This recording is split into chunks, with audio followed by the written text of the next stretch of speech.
नमस्कार, मैं हूं आपके साथ नम्रता। श्रीलंका में हालात किस कदर बदतर हो चले हैं ये किसी से छिपा नहीं है। पूरी दुनिया में श्रीलंका के बुरे हालातों की चर्चा हो रही है। आर्थिक तौर पर भी ये देश काफी पीछे चला गया है। नाजुक हालातों से लड़ने के बजाय महिंद्रा राजपक्षे ने भले ही प्रधानमंत्री पद से इस्तीफा दे दिया हो, लेकिन हो सकता है आने वाले वक्त में श्रीलंका के हालात सुधरने शुरू हो जाएं। दरअसल राजपक्षे के इस्तीफे के बाद रानिल विक्रमसिंघे श्रीलंका के नए प्रधानमंत्री बने हैं। गुरुवार को राष्ट्रपति गोटबाया राजपक्षे ने उन्हें प्रधानमंत्री घोषित किया। अब रानिल के कंधों पर सबसे बड़ी चुनौती क्या है, सबको पता है। श्रीलंका को आर्थिक संकट से बचाना और मजबूत करना। इस दिशा में नए पीएम क्या कदम उठाएंगे, ये देखना दिलचस्प होगा। अब चूंकि श्रीलंका में सत्ता परिवर्तन हुआ है, तो ऐसे में इसका असर भारत पर भी पड़ेगा। वैसे आपको यहां पर बताते चलें कि रानिल विक्रमसिंघे भारत के काफी करीबी माने जाते रहे हैं।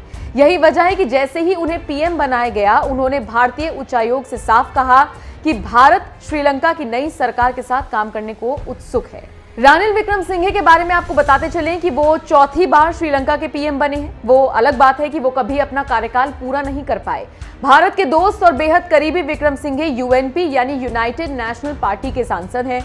2020 के चुनाव में यूएनपी ने मात्र एक ही सीट जीती थी और वो सीट विक्रमसिंघे की ही थी। अब बात करते हैं श्रीलंका में हुए सत्ता परिवर्तन का असर भारत पर कैसे पड़ेगा उसकी। दरअसल विक्रमसिंघे भारत के करीबी रहे हैं, जबकि राजपक्षे चीन के करीबी माने जाते थे।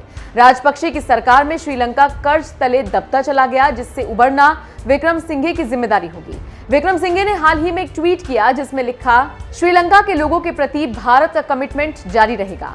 उच्चायोग ने कहा कि भारत श्रीलंका में राजनीतिक स्थिरता की उम्मीद करता है और श्रीलंका के पीएम के रूप में रानिल विक्रमसिंघे की सरकार के साथ काम करने के लिए तत्पर है। आपको बताते चले, पीएम के तौर पर विक्रमसिंघे 4 बार भारत का दौरा कर चुके हैं। ये दौरा साल 2016-17 में 2 बार और फिर 18 में रहा है। उन्हीं की सरकार में पीएम मोदी ने भी 2 बार श्रीलंका की यात्रा की है।